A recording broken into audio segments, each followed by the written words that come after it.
Assalamualaikum warahmatullahi wabarakatuh. Kami dari kelompok 5 ingin memaparkan hasil diskusi kami yang berjudul Teori Personal Konstruk Georgi Alexander Kelly. Sebelumnya kami ingin memperkenalkan diri terlebih dahulu. Saya Rizka Daini dengan NIM 2206-20007 dan rekan saya Lilis Murdiana dengan NIM 2206-20130 dan Entan Aprilia dengan NIM 2206-247.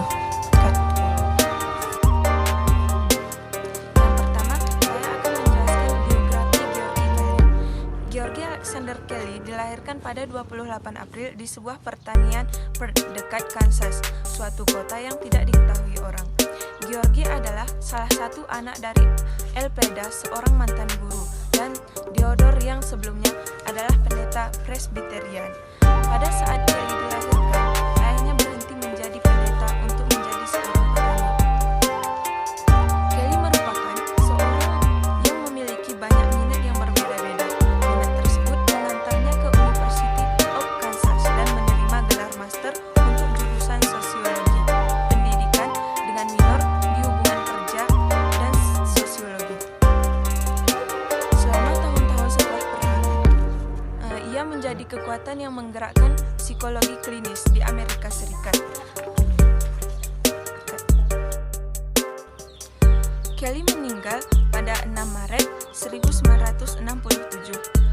Sebelumnya, ia menyelesaikan revisi dan teori kontrak personalnya. Selanjutnya, gambaran umum teori konstruk personal.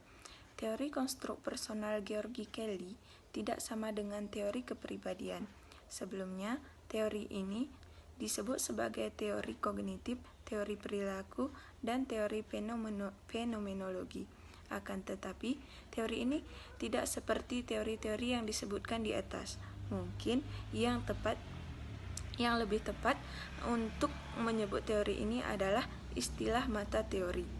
Menurut Kelly, semua orang, termasuk yang membuat teori kepribadian, mengantisipasi suatu peristiwa melalui makna atau interpretasi yang diletakkan pada peristiwa tersebut. Korban dari keadaan, karena konstruksi alternatif selalu tersedia.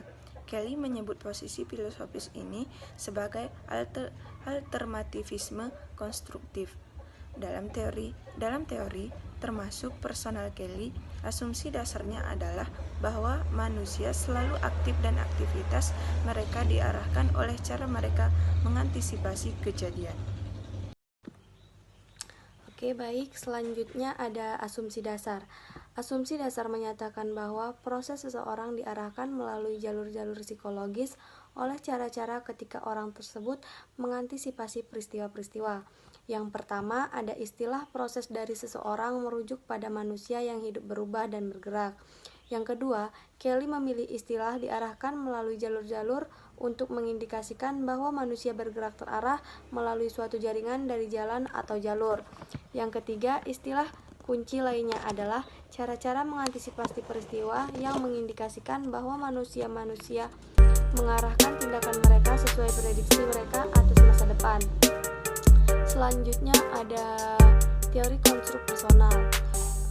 Perkembangan abnormal, Kelly mendefinisikan sebuah gangguan sebagai konstruksi personal yang digunakan secara berulang walaupun dalam kondisi tidak valid yang konsisten.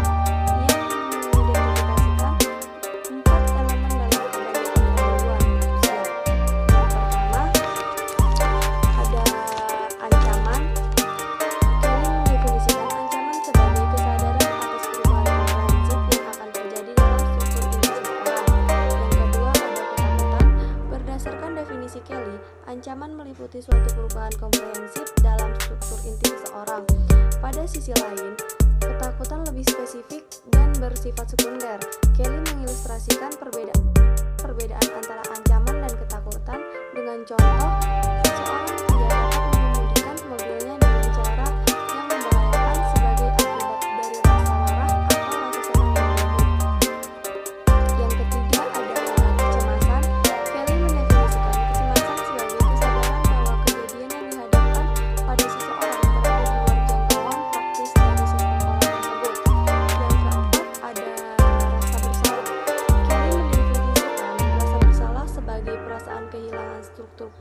hati seseorang, hal ini berarti seseorang merasa bersalah saat mereka bertindak dalam bentuk yang tidak konsisten dengan perasaan siapa diri mereka. Baik, terima kasih. Selanjutnya saya akan menjelaskan tentang psikoterapi Kelly. Kelly menggunakan prosedur yang disebut dengan terapi peran tetap. Tujuan terapi peran tetap ini adalah untuk membantu klien mengubah pandangan mereka atas kehidupan konstruk personal dengan melakukan peran yang sudah ditetapkan sebelumnya.